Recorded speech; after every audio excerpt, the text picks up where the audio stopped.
This phone is just 6.1 millimeters thin, but still packs a large battery, flagship level CPU, and cameras. And I've been using the Magic 8 Pro Air from Honor for a number of days now, and it truly breaks the mold for what to expect from ultra thin devices. But before you go ahead and drop your money and buy one of these, there's a few things you need to know.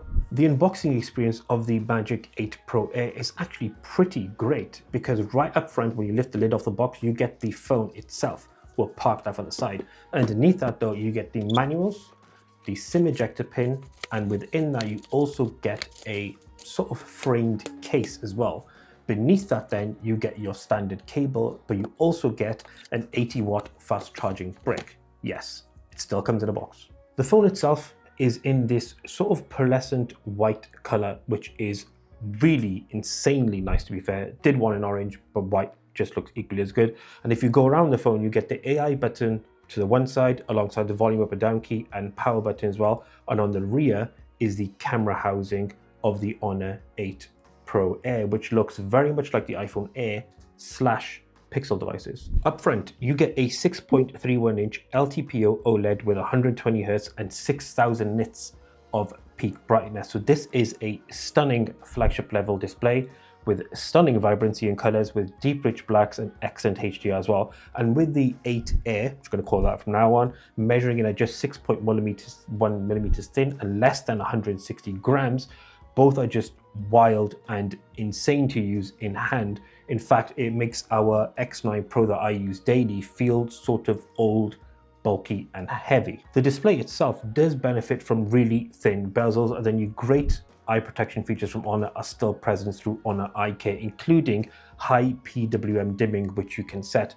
You also get the benefit of binning down to 1 nit in darker areas as well, which is super important. And the other thing to note is if you were to import this phone in, it does have dual SIM and eSIM support as well on device. On the performance front, the 8 Air doesn't compromise in terms of flagship level CPUs, because in fact gets a Dimensity 9500, which is the top tier MediaTek chipset you can buy right now. And when you run this through Geekbench performance benchmarks, in terms of CPU and GPU, it does perform as expected at the higher end. One thing I would want to note though, and there is one downside to this thin profile, is when we ran this through 3D Mark's benchmarks and Antutu benchmarks, it wasn't actually able to complete the full 20 cycles on 3D Mark's Lifestyle Extreme test, because it'd get to say 5 or 6 cycles depending on the day we used it, and it would actually crash out and tell you it's overheating, which, to be fair, is a bit of a large concern when it comes to actually using this phone under heavy load. In the real world though, for using this on the day-to-day reasons and not sort of stressing it under heavy throttling, you're going to find the experience works incredibly well. In fact, you get all the normal features here, and this is not a full Magic OS X review because this is an import spec, so the specs are a bit different on the Chinese ROM versus the global ROM, but we still wanted to cover a few features. Things like Magic Portal. If you drag an image to the right-hand column,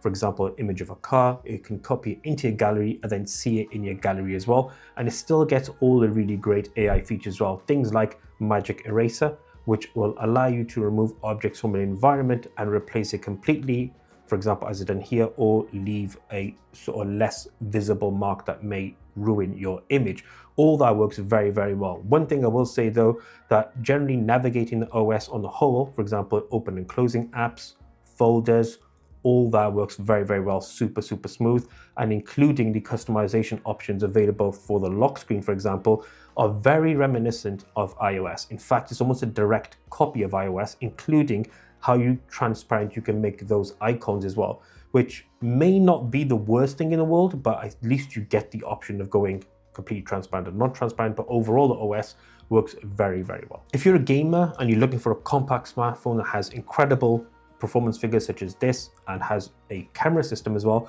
you're gonna be good on the Magic 8 Pro Air, because it will still perform very, very well. In fact, in high settings playing Destiny, you're getting comfortably 60 frames per second. It won't hit, for example, something like the 120 frames per second that you will get on the Honor Win RT that we tested recently, but it'll still run really, really well, and graphically and performance, it looks great.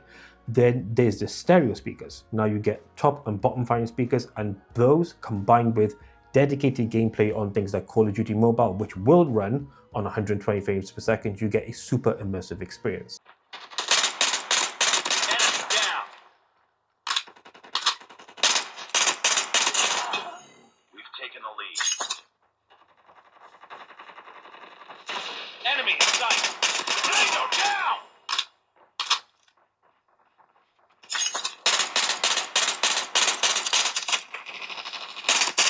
Tango down. Ready for deployment. Enemy killer drone deployed.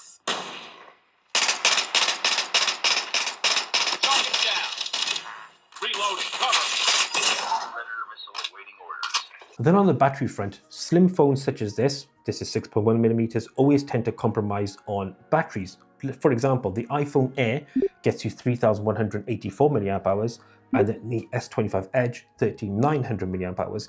That is definitely not the case with this phone from Honor. In fact, it gets you 5,500 milliamp hours, and the performance is genuinely great. It will legitimately get you 2 days for normal use. Even under heavy load, you may need to recharge it towards the back end of the day, but you'll still get multiple days of use for most people, with anywhere between 5 to 10 hours of screen on time over the two days, or 5 hours for the single day.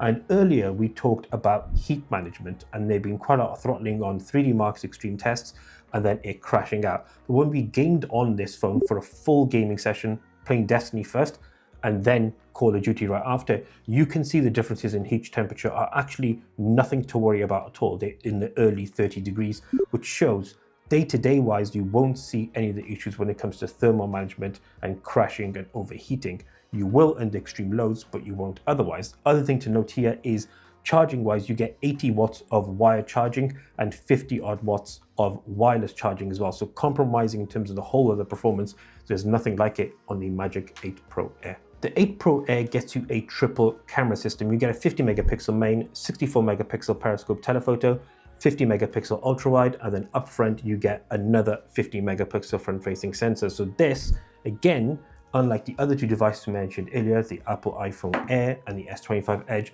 does not compromise on cameras. And let's break down the camera performance lens by lens. Essentially here, the main 50 megapixel sensor is a 23 millimeter, and the output here is almost a carbon copy of the Magic 8 Pro, which is a top level performer, delivers really nice colors, and it's really good in well lit areas as well. There is no over sharpening of images here, nor there is any added layer of contrast as well. There is, however, an added layer of vibrancy to the image that do make the images pop, but they're not so much so that they look AI enhanced. Video is 4K 60, and again, much like the images, looks really nice balanced and produces nice colors with plenty of detail. And you do lose some bit of detail if you zoom, however, but it's not all that bad if you stick to the standard lens. The ultra wide is a 50 megapixel sensor, 112 degree field of view. Images here again look really nicely detailed with nice balance of colors and sharpness. They can look somewhat soft on the edges, but shooting expansive views will look really good, and capturing images up close, almost like a pseudo macro lens, does a really good job as well. The telephoto is a 64 megapixel, 74 millimeter. This delivers, again, excellent results overall, with the quality very much the same as the main lens in terms of the ability to capture nice details in bright lit areas. And again, if you zoom up further up the lenses, you retain a lot of that detail. But if you go beyond, say, 30x, you will lose a lot of it, and it does become overly processed with the use of AI. The front camera is a 50 megapixel 21 millimeter lens. The front sensor again will deliver 4K 60 video, looks really nice. Maybe not as richly detailed as the main lens, but still pretty good for a selfie video. And again, images up front look pretty nicely detailed, and there is not a lot of skin softening here. There's some, but not a lot, but it looks pretty good. Overall, the camera system on the 8 Air Pro or 8 Pro Air is really, really good. One thing we did want to touch on is the use of this AI button or camera control key, whatever you want to call it, at the top. We shot all our photos and videos using this, and it worked really, really well. The zoom functionality of being able to use it as a touch sensor can be a little bit fiddly, but overall it works as it should. The Honor Magic 8 Pro Air then is proof that a slender, slim phone such as this doesn't have to have all the compromises that we've seen, because here you still get an incredible camera system. great battery life, and top-end level performance. Yes, there is an issue with heavy load throttling that we already mentioned.